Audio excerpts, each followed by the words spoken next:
আজকে আমি মোচা বানাবো, তো মোচা কেটে ধুয়ে পরিষ্কার করে সেদ্ধ করে নিয়েছি। ছোলা আর মোচা একসাথেই সেদ্ধ করে নিয়েছি, যেটা ছোলা। আর মোচা বানাবো চিংড়ি মাছ দিয়ে, তো চিংড়ি মাছটাও কেটে পরিষ্কার করে নিয়েছি। আর মোচায় দেবো একটু আলু, আলুগুলো ছোটো ছোটো করে কেটে নিয়েছি। আর মোচার জন্য টমেটো কুচি করে নিয়েছি, পেঁয়াজ কুচি কুচি করে নিয়েছি।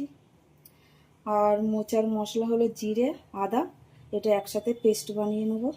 আর চিংড়ি মাছ ভাজবো বলে কড়াই বসিয়ে দিয়েছি, তেল দিয়ে দিয়েছি। আর চিংড়ি মাছটা ভাজার জন্য দিয়ে দেবো নুন, দিয়ে দেবো হলুদ। ভাজার জন্য খুব ভালোভাবে নেড়ে দেবো।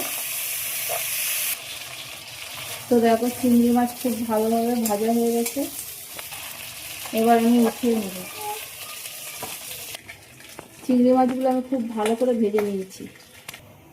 আর আলুগুলো ভেজে নেব, আলুগুলো দিয়ে ভাজার জন্য খুব ভালোভাবে নেড়ে দেবো। তো আলু ভাজা হয়ে গেছে, এবার আমি উঠিয়ে নেবো আলুগুলো। তো দেখো আমি আলুগুলো কিন্তু লাল লাল করে ভেজে নিয়েছি। তেলের মধ্যে ফোড়নে দেবো তেজপাতা, শুকনো লঙ্কা আর জিরে।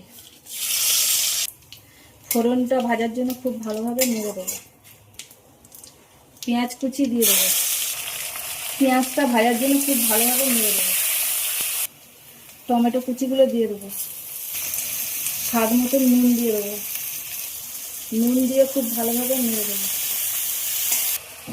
হলুদ দিয়ে দেবো, পেস্ট করা আদা জিরে বাটাটা দিয়ে দেবো। আদা জিরে বাটা দিয়ে খুব ভালোভাবে নেড়ে দেবো। তো মশলা খুব ভালোভাবে কষানো হয়ে গেছে, এবার আমি মোচাগুলো দিয়ে দেবো।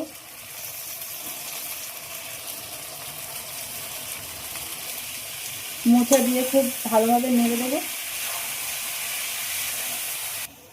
আলুগুলো দিয়ে দেবো, কাঁচা লঙ্কা দিয়ে দেবো, হওয়ার জন্য ঢাকা দিয়ে দেবো।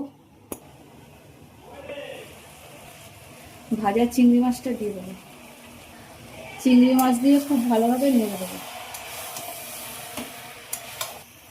ঢাকা দিয়ে দেবো।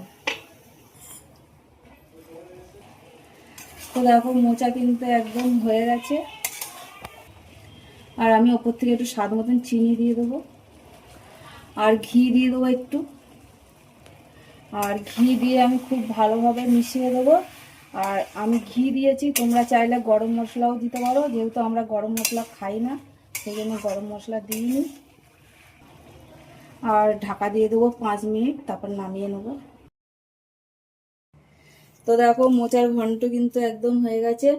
আর ভিডিওটা যদি ভালো লাগে তো পাশে থেকো। আর তোমরা সবাই ষষ্ঠীর দিনে খুব ভালো থেকো, সুস্থ থেকো। আর পুজোর দিনগুলো খুব ভালোভাবে কাটিও। আবার অন্য কোনো ভিডিও তোমাদের সাথে দেখা হবে। টাটা।